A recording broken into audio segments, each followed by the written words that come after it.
Sangin Shentain Sogin Chonam La Chanchun Baradun Dani Kyapsun Chi Dagi Jin Soi Ki Pe Senam Ki Dola Penchire Sangin Du Parai Shu. The excellent Buddha, Dharma, and Sangha, I go for refuge until the attainment of enlightenment. Through the merit of my generosity and so forth, may I attain Buddhahood for the sake of benefiting beings.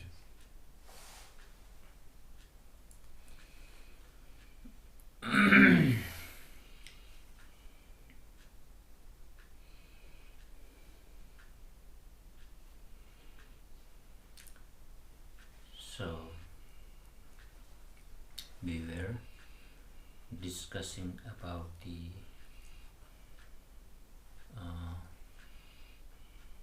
aggregates, skandhas, and among the Buddhist study, the three baskets. This is, of course, we can say we are studying about the Abhidharma. So among the three, do you remember the four sets of three problems, three sources, and among the three scriptures, which are like a prescription, and the three medicines. So this would be in the among the three scriptures, it will be in Abhidharma's teaching, and among the three trainings, so we are trying to cultivate the wisdom among the discipline, concentration, the three medicines. And this is antidote for the ignorance among the three problems. And among the three suffering, you can say that it's related to all the suffering, but mostly to the attachment. So more you understand the aggregates, attachment in the sense that ego, I, as well as ideas, everything. This rigidness becomes a little bit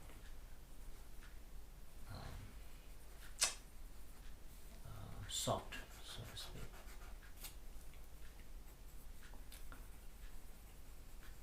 Again, the point of Buddha explaining all these five aggregates, 12 senses, and 18 elements is that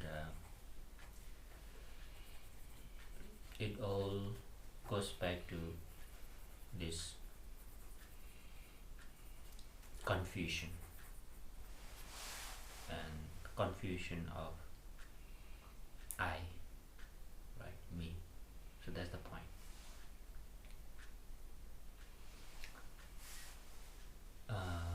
So it's in a way studying five aggregates, studying oneself. What do I really mean when I say I, right? And does I really exist the way I think it is?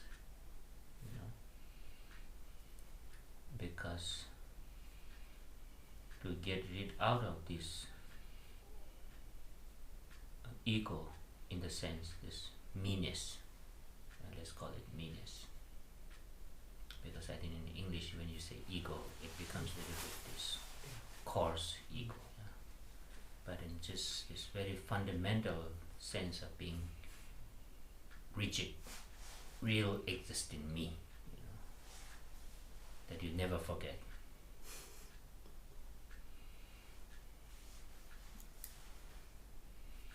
Unless you have Alzheimer or something. But it's funny, even when you have this very strong strokes and all this, you forget so many things, but you never forget this meanness, isn't it? So it's very strong. It's like almost my ultimate identity of who I am. Now the problem is that, okay, so of course, once you don't understand this and you have this fake me comes up in a way, right? Instead of saying I'm the combination of nama rupa, mind body, no.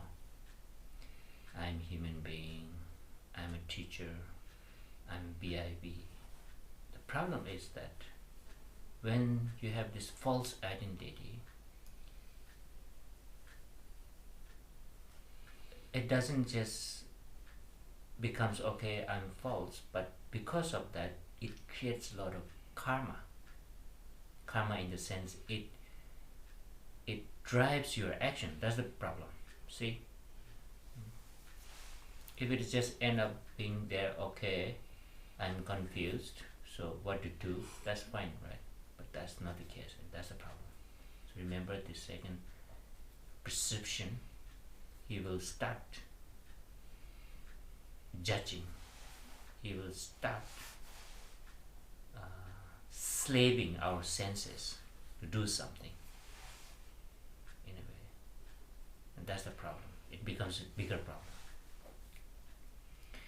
Let's say you have a very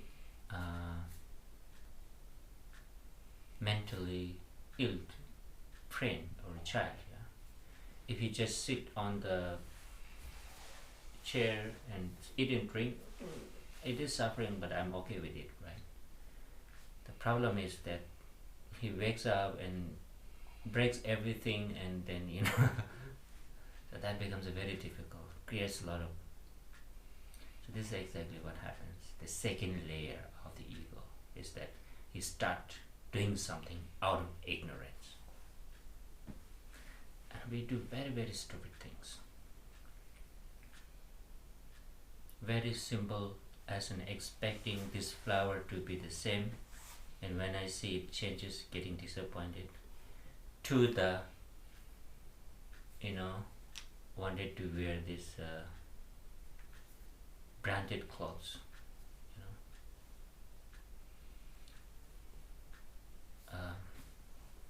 it's like the completely ego drive, confusion, and you completely become a slave of that.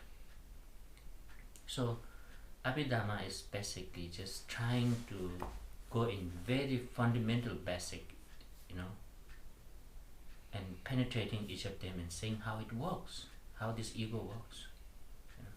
What are the components? What are the mechanisms this ego functions? It's almost like, let's say you're detective, secret detective, and you want to know this someone who does all these things, and you have to go inside their mind, right? And you have to think from there, okay, so how they do it. So it's kind of like that. So the one reason Abhidharma is people complain it's dry is because it's like this. You want to be rocket engineer, okay? And you just go, let's go to rocket engineer. Oh, I will go and maybe start building rocket, right? And then teacher said, no. First you study 3 months of math, right? Okay. And studying math is quite boring, isn't it? But if you really wanted to understand in a very fundamental level, you have to do that, isn't it? And similarly, let's say you want to be a very good cook, but then probably they won't let you immediately cook something, right? First, okay, let's go study name of all these different plants. It become a little bit dry and complicated, because you're going in. It's a bit like this. But if you look at as in long term, it's very, very important, isn't it? If you want to become an engineer, you have to study math.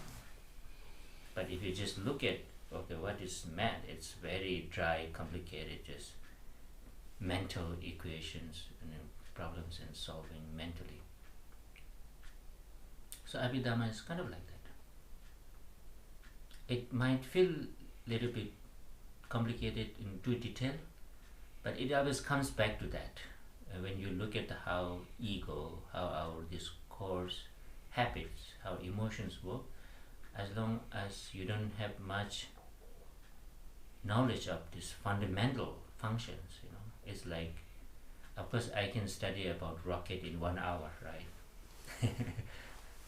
But then my understanding would be very superficial level, I just know how it functions, but I will know why, one by one, because I never studied all gravity or whatever all this function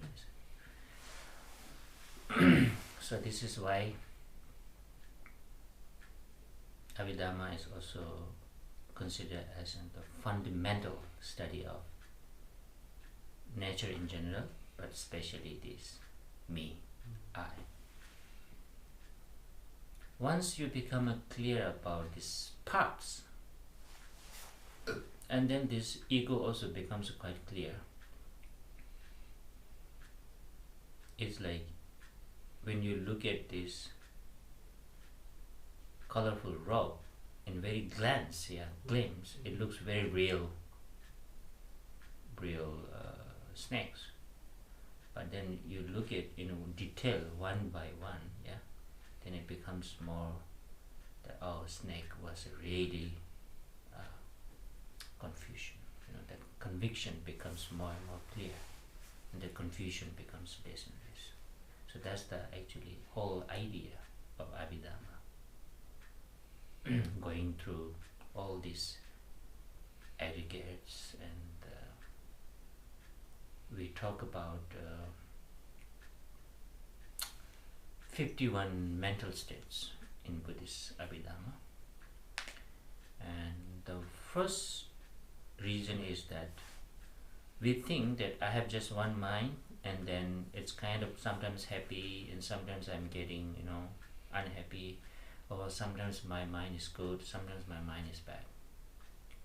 This is putting very much into the lump. But then if you study Abhidharma, and then not just study, but of course you need to apply that, and you see that actually each actions you do, let's say it's karma that you created. It's a karma, and it has a result. And each action is driven by certain thought, and that is driven by second one, which is influenced by the first one. So you see all these thought processes. And in this 51 mental states, we talked about the virtuous mind, non-virtuous mind. And when you understand the functions and the essence of each of them, and then each thought actually you can kind of identify. Right now it's hard to tell, am I having faith, am I having ignorance, am I having wrong view, right view, it's kind of very vague and lump. But when you study one by one and kind of do some introspection and analytical meditation, each thought, when it pops up, you can almost identify then, okay, good one or bad one, okay, now it's happening, or now it's triggering that. So you see all these processes quite clearly. And now each actions you do before, you will think, because you already know the karma, you know what you're doing, and you know what is influenced by that mental states. You become very careful about, and this is the mindfulness, the real mindfulness that is based on the wisdom, not just I know. It's not like this separation mindfulness that we have, because you are almost seeing whole causality, karma. The moment you're thinking, almost you're seeing the cause, you're seeing the process, you're seeing the outcome, you know. And it's very easy to work with that mind, because you see very well how it works. You can undo it. So that is the purpose of studying this Abhidharma. But I think the problem is that in our tradition, there are few which is explained it in the middle way. So let's say we have Abhidharma, like said Abhidharma Kosha. And Abhidharma Kosha is explains from the scholar point of view, right? So it talks about its essence, its connotations, its functions, but then it doesn't really talk much about in our daily life how to do that. What happens as in the result of the realization, experience. So there's this intellectual understanding of these five aggregates and how it is presented, and there's this emotional or intuitive or experiential levels of what is happening. And this experiential level is mostly talks in we have called the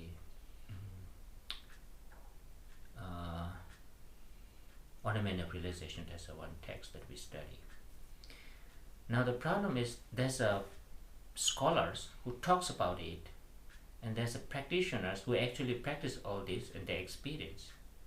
The problem is there's not much that comes together, and that is a big problem. So there is also not many texts that talks about all this, in some way in middle. That is the, I think, challenges, because somehow I think in the past it's not necessary, because if you study you are a practitioner, if you practice you are also a scholar, so it's this kind of text is almost approach is not needed in a way, but this is exactly what we need, I think, these days. Then Abhidharma becomes a very if you want to become an engineer you have to study a math something like that. Even doctor, isn't it? You have to have math, right? Without math, you cannot do much. Because I remember in the very beginning, when some Westerners comes and ask, okay, what you study? We have logic, this and that, and they always ask, oh, do you study math? No, I don't. We don't study. Wow. So how do you use logic without math? And I always feel like, you can go and buy 50 rupees calculator. Why do you study math? Because for us, math, it's like you count money, we go to buy things, and it is very interesting actually, the math and the method of the using math is invented in India and used in Indian, but Buddhists never used the math, only to the astrology, but not in the logic and whole. They kind of eliminated. I don't know why Buddha did that. He just took out all these maths and math questions. He was very, when he's asked question about math, he said, don't bother me. But it's in the Indian philosophy as of right now. And maybe you know this, zero was invented, by Indians. And I think even these days, Indians are number one in doing math things. Yeah. If you go to the I saw it in many Europe, if you go to the money changer, 10 money changer, it is very likely you will see 4 or 5 Indians. And the banks. But if you ask Buddhists about math, we have no idea. Anyway, so we have this comprehensible math, like, okay, we talk about this particle, 7 of this is the tip of hair, 7 of this is the visible dust, but these are just for the something that you can visualize how big it is and how small it is. It's not like this calculated math.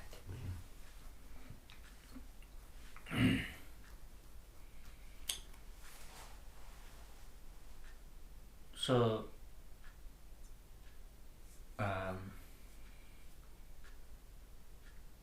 again, whenever in the Prajnaparamita text, Buddha does not talk much about the outer world, because he talks about the 5 aggregates again, because of it.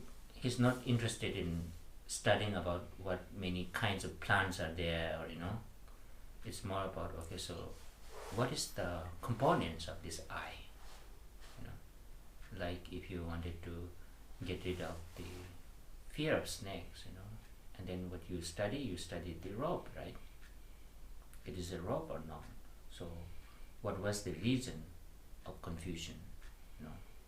Something like that. So because of that, 5 aggregates is emphasized in order to understand this meanness. And again, because of this meanness, and then karma, and all this, and even feeling and perception, all these are like tools, but now I think among the 5 aggregates, sometimes we say rupa, the form, matter, and this 5 as a mind, right? Each of them.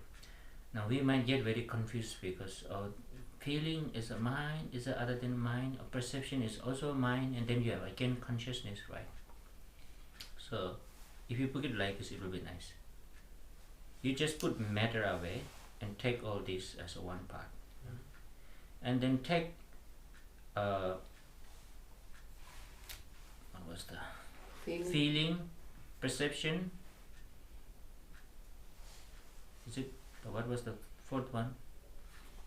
Karmic formation. Yeah, karmic formation. So let's say take this as and the causes and conditions, okay, the parts or the process of mind, different. And then this, when you say this consciousness, it is almost like output, result. But this is not completely different from these 3 things. When you put all these 3 things together, what happens? As a result, you have this complete consciousness. So if you look at from that point of view, then it's easy to understand. So it might be, this might be related to this might be related to this, but when you talk about one by one, we're not talking about as a whole result. We're just talking about the small parts. Like if you talk about, you can say car, but you can talk about the steering wheel, engine, mirror, or something like that. So these are kind of like this, the process or the parts of and when all these are together, as a result, consciousness, the whole consciousness that we know happens. So if you put it 3, 4, it will be, I think, easier to understand. So all these are not completely different from this, but this becomes like a process or the parts, and when all these are completed, consciousness as a result.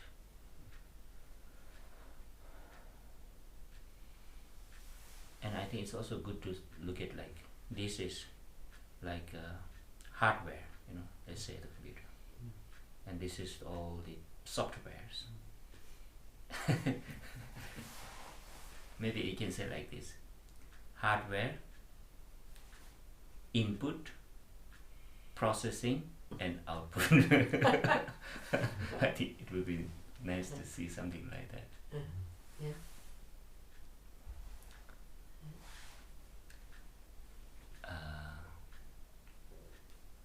So when you have these 5 aggregates, you have complete computer.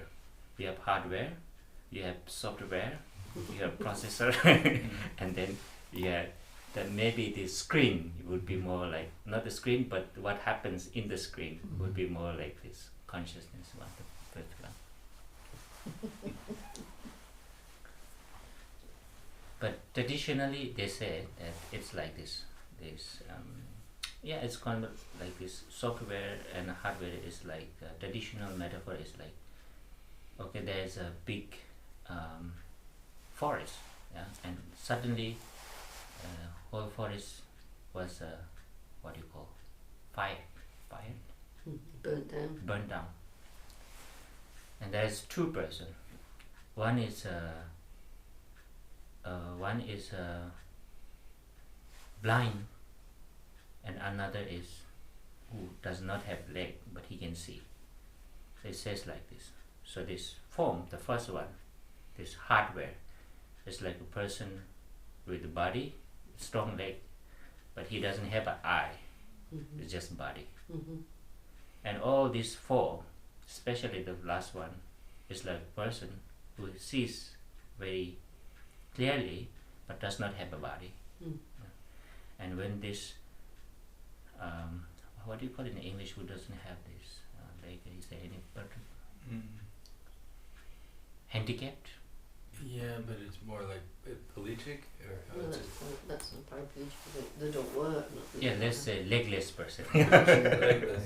Yeah. Legless means drunk. Okay. So if this legless person sits on this blind person, you know, and then this is a perfect, you can get rid of that fire, unless if you separate them, you know. So that's I think it's kind of like hardware and software when they work together. So mind and body is kind of like this.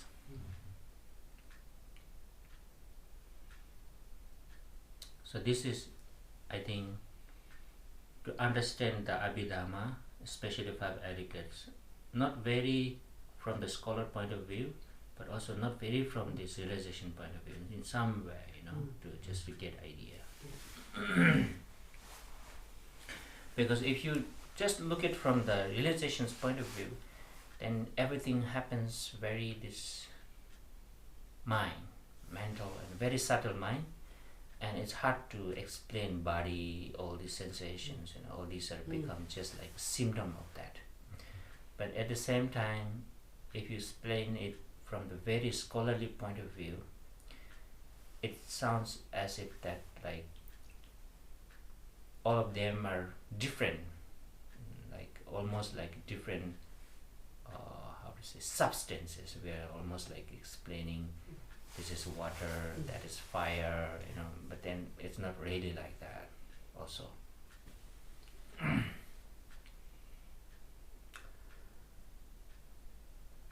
So this body form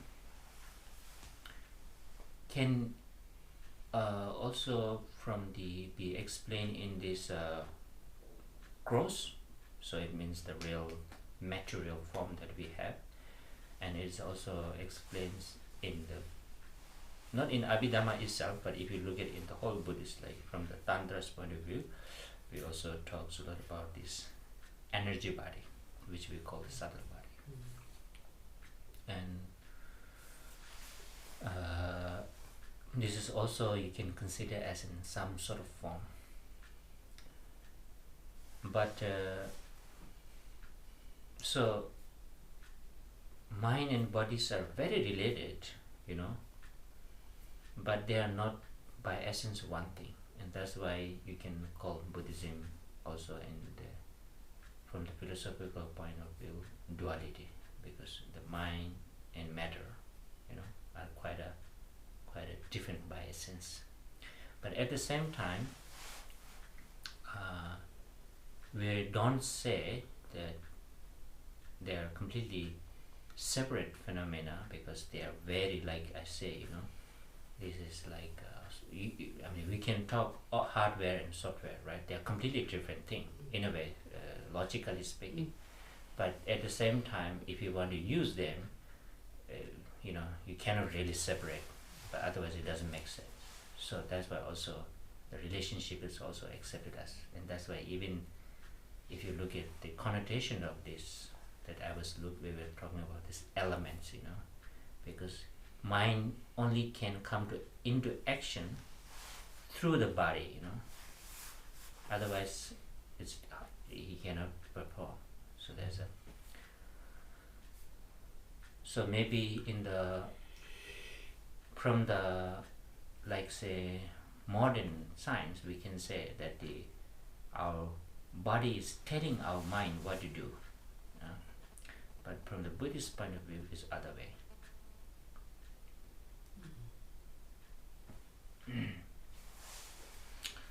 Because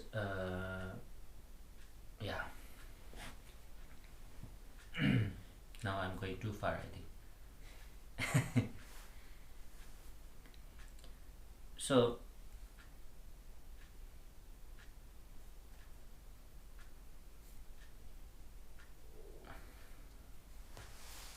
you can work with the body, especially the subtle body, and influence this mind. This we can do. And this is, and also you can work with the mind and influence body. This is what we do right now, right? Let's say I want to pick up, and my mind thinks I want, and then my hand goes. That's very clear. But we cannot do the other way. I cannot influence my mind to be clear by working my body, because right now my body, my relationship with my body is only with this gross body, and gross body and mind there's a big gap. Of course, there's small things I can do, such as I can close my eye, so that my distractions become a little bit less. Or let's say I breathe normally, and then it kind of comes down to my mind. These kind of things, but these are very small scales, so to speak, not in big scales. But when you start, if you know how to work with your subtle body, then you can actually do quite a lot. So this is mostly comes into the Vajrayana's practice.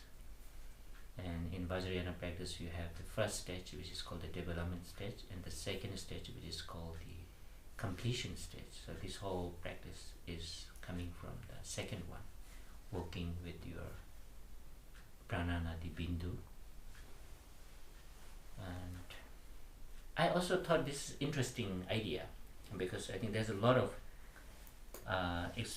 difficulties, but also a lot of assumptions about what is this subtle body. Okay,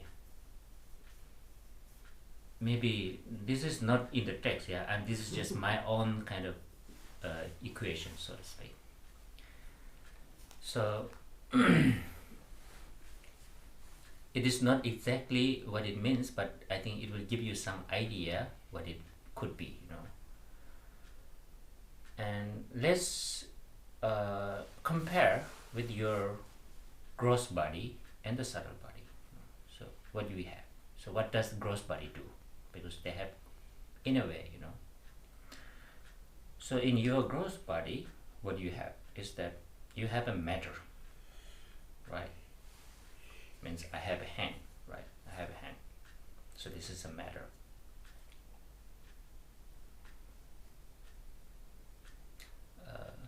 There's one kind of joke in Theravada teachers. It's quite a nice joke, and it says that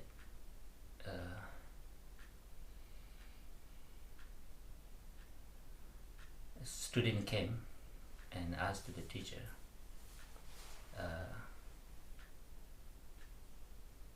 what is a mind? And teacher say, it doesn't matter. And then student asked, what is a matter? And teacher said, never mind.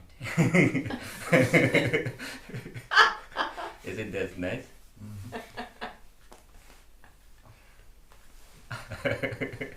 I thought it's quite a nice joke.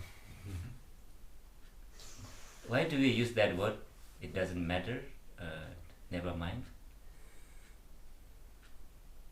Anyway, so let's say what I can do with my body is that I have a let's say 3 things my body can do, Let's say I have this matter, the solidness, because I have something, so I can, collide it, I can push it, and so this matter is one thing that I have. And because this is not just like a dead matter, it has combined with lots of oxygen and blood and so many things. So second thing what I can do is that I can move,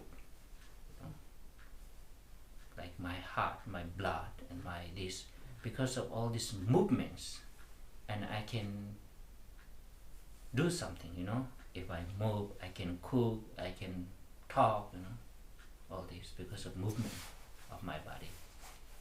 So I can perform something which is movement, movement. And what happens when my matter moves? Energy. Right?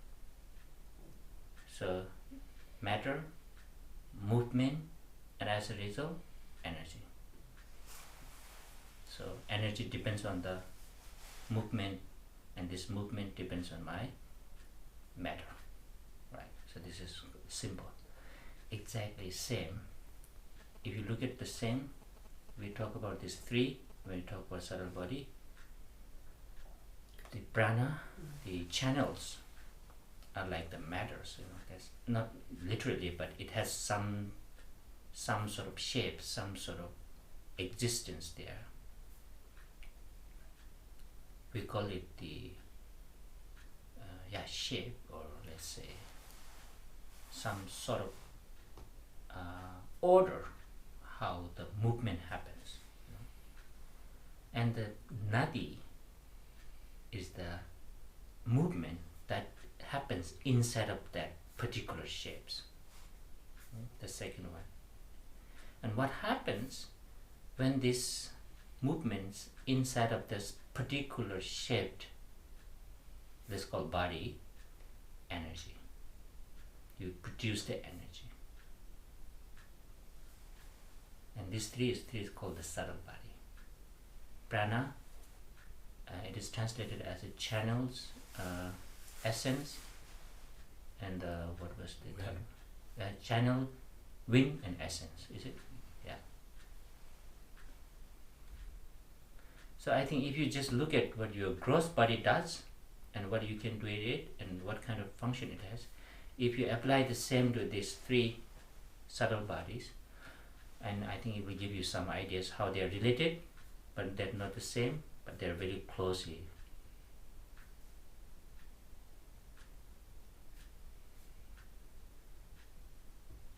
So now the point is that now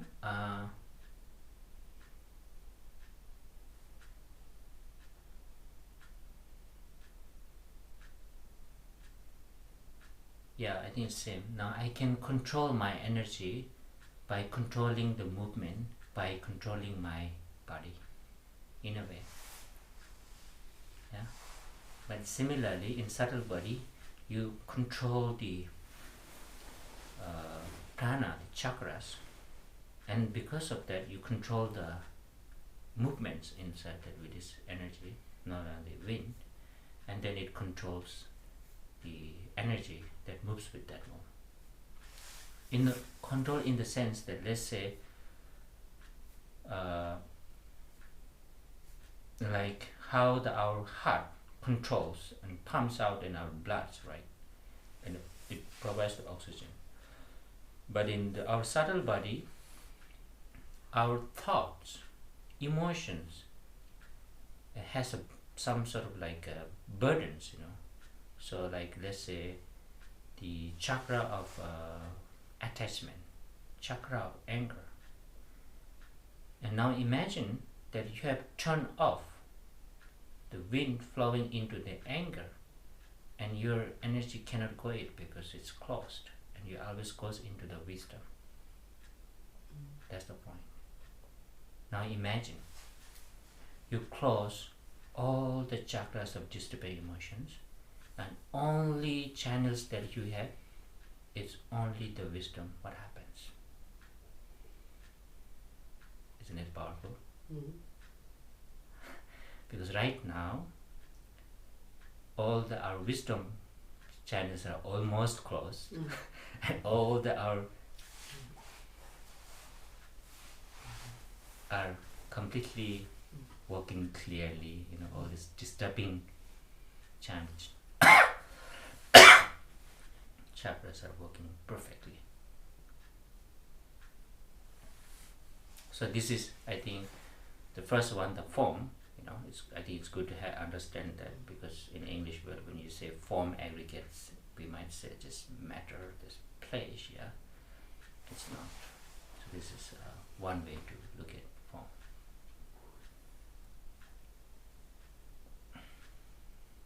And that's why all these Bardo practices, all these pointing out practices, all these doctrine practices,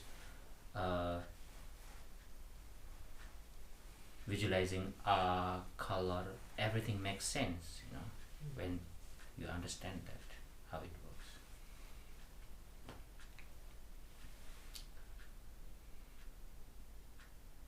Now going back to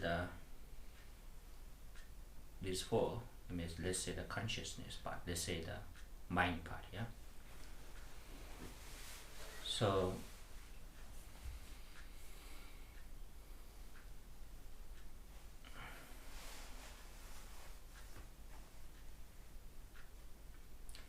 from the Abhidharma's point of view, mind is described in,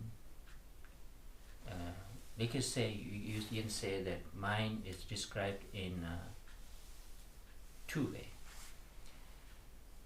One way is more like practical way. It means like, so as for me, I am, we call the 6 or 8 consciousness, and this is quite a common way you will see in Abhidharma and many other Yogacara texts. So these are quite, we are not talking about I have 6 mind, but we are talking about the mind that can be domain, or can be arises through certain doors. So it's like this. 6 consciousness related to 6 sense. That's easy, right?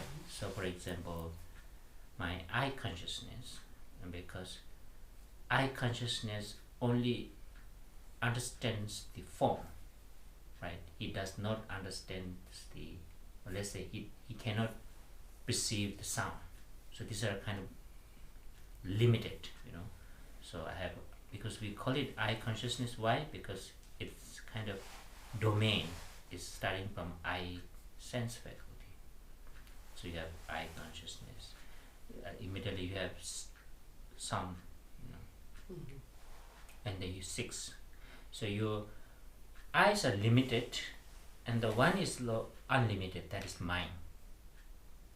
When it comes to the last one, the mind one, then mind can also perceive sound. Mind can also perceive. So it is like universal. But this eye consciousness, these are limited. So we talked about 8 or 6. It's not actually a big difference, because when you say 8, we kind of sub-categorize the 6th one, the mind one. All the other 5 are same. Because when you say mind, it's kind of like a lump again, there's so many things happening. So we say, on top of 6 and you put 2, we call it confused mind, but it is like I think sometimes it's also some people translate it as a cloudy mind. That's a good translation, I think. Cloudy mind, and then the all ground. So altogether you have 8, but these all are related to this 6th one, yeah. And there's a kind of big discussion among the Buddhist philosophy schools, especially the mind only and the mate makers, because this is important. Because if you talk about all ground, you can talk about memory, you can talk about past and future life, you can talk about karma, everything makes sense, But when you don't talk about the ground, and then it becomes very difficult to talk about what is memory, what is past and future life, how karma works. So this is very much analyzed and very lengthy in Buddhism. It's almost like it's almost like a RAM of our computer.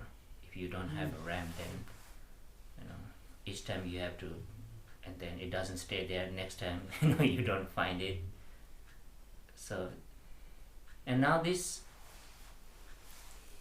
cloudy mind is kind of sneaky, because let's say it's not separate, but it's more like how our mind is kind of hijacked, or how our mind is kind of deceived by this cloudy mind. So let's say the moment my eye consciousness sees the flower, and actually my eye consciousness is quite innocent, well, Sees. he just sees and that's it, he doesn't do much. But now, who interprets that? Always interprets in something as confusion. That's why we call it cloudy mind. Because now eye consciousness itself is not really interpreting, it's not making confusion, it just experience, that's it. But then who keeps that continuity and translate that into all this confusion? And that's a cloudy mind. So there's some sort of mind which sort of interprets everything to deceive you in a way. And similar with the sound, right?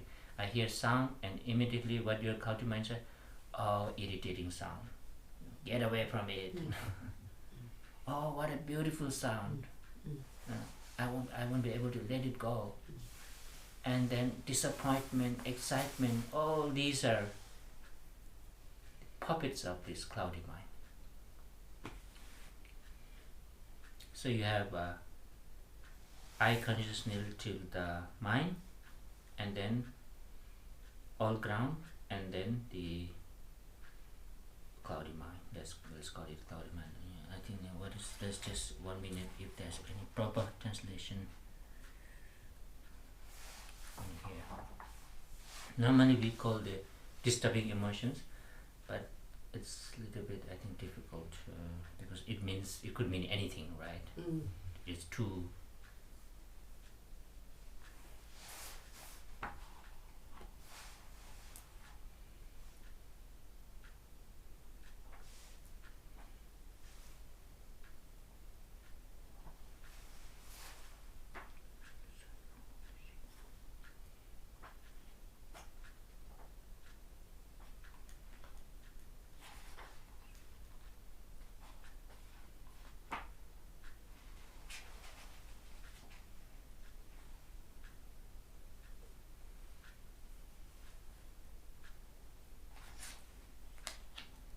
okay, so that's good. The aggregate of consciousness. The aggregate of consciousness is that which individually cognizes the object, identity of all phenomena. Right, so we're talking about among the 5 aggregates, this is the 51. So it becomes the like, when you go through all this process put together and it becomes a fully ripened understanding object, or this is that, or this. So these aggregates can be divided into the 6 collections, from visual cognition to the mental cognition, right? So from eye, 6 sense, from the mind. There are the 6 from the cognition of the form by a cognitive act that has occurred by means of the ruling conditions of the eye faculty up until the cognition of its own special object.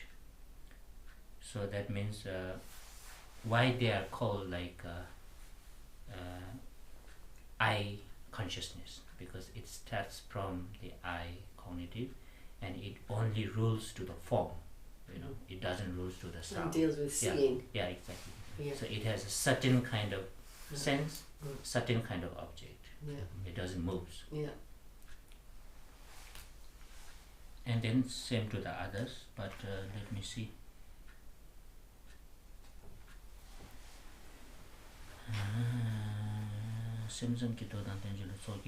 Okay, here. So we have this 6, and it is one way, and mostly this 8 talks.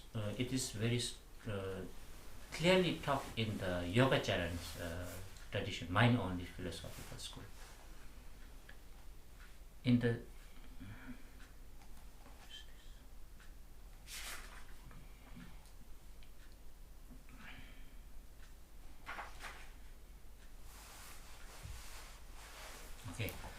in the sutras and the treatise of mind only, it is held that there are 8 collections of cognition. Right, this is what we talk about. So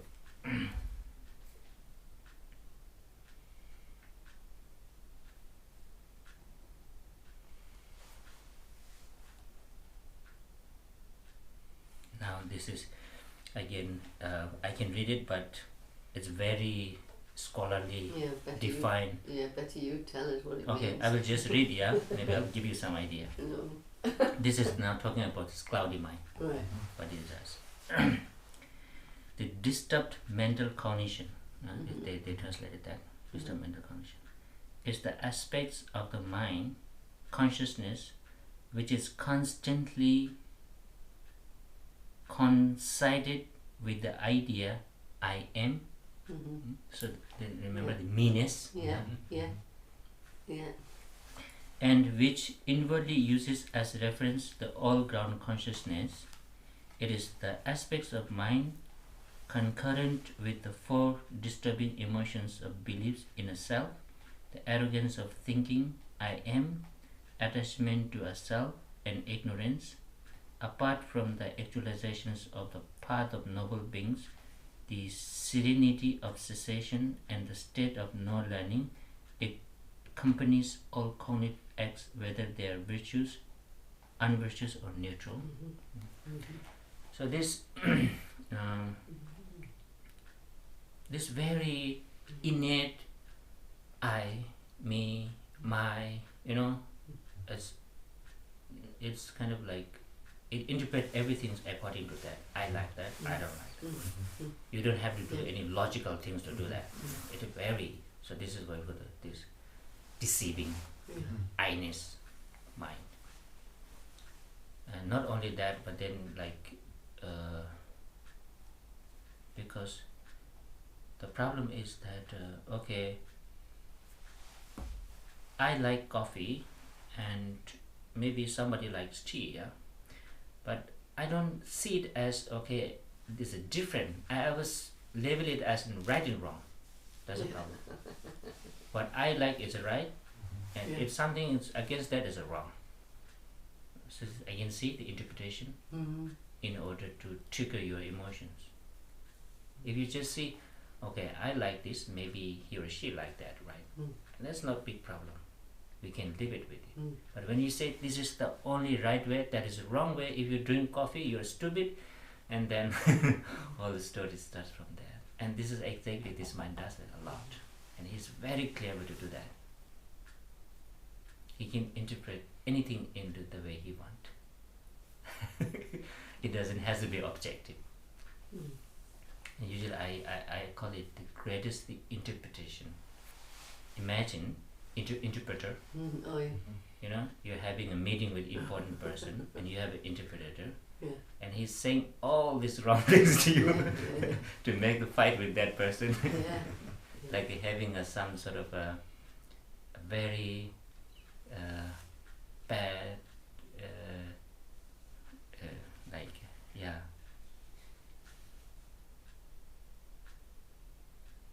One good thing is this. Let's say you're eating, right? And suddenly, no, it's, yeah, let's say like this.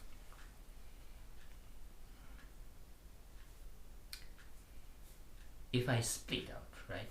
If I split out and my saliva goes out of my mouth, maybe it will, you know, let's say there's a nice clean plate. So now if I ask you, can you how to say, what is that in English, to eat it again? Oh. Can you, well, how do you eat like ice cream? Lick. Yeah. Okay. So if I say, can you lick it, you know? We are not able to do that. So logically, what happens is that it came from your mouth. So as long as it's in your mouth, it was completely okay, healthy. But the moment it came out of your mouth, it becomes something very unclean, and you don't even want to put it in your mouth. Not in mouth, but even wanted to touch it. Why is that? I mean, I can understand if this is coming from someone else's mouth, you know, oh, maybe he is sick or maybe he has virus, but it's not at all, you know. And then similarly, let's say you're having a food and suddenly you saw hair inside it. So now, if you look at, this is exactly what is on your hair, you know, you have been combing it, putting shampoo, everything, you know, trying to, it was very beautiful, nice hair. But the moment it came out of your hair, it became a very nasty, you know, thing. But now, if it looks like your hair, you'll be okay and you will eat, you know. But imagine that if it is not your hair, you will never eat that food. Because why? It's not yours. That's the only difference. There's no logical explanation. It's my good. If not mine, so this is this cloudy mind.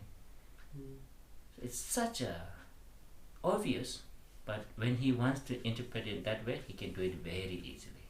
No problem. Now forget about people who you don't like it, you know, even he does all these things, only you see thing is he's doing something wrong. You don't see his qualities. No? Because you are this cloudy mind. So we do the cloudy mind is the opposite to others. Yeah, so everything about me is good and everything about them is like... No, because cloudy mind is almost like a minister of this ego, you know, and he do whatever is possible to please the ego, and what do you call, not to contradict with that. And he need a very good approval for that. You know? Oh, I cannot eat that. Oh, maybe it's a disease. You know, virus in that. That you can have that, but actually, it's just coming from your egos. Because your ego doesn't want it, then you don't want it. You know, it's like a very dictatorship. This cloudy mind. Now, unfortunately, actually, all our other senses becomes the slave of that. That's the problem.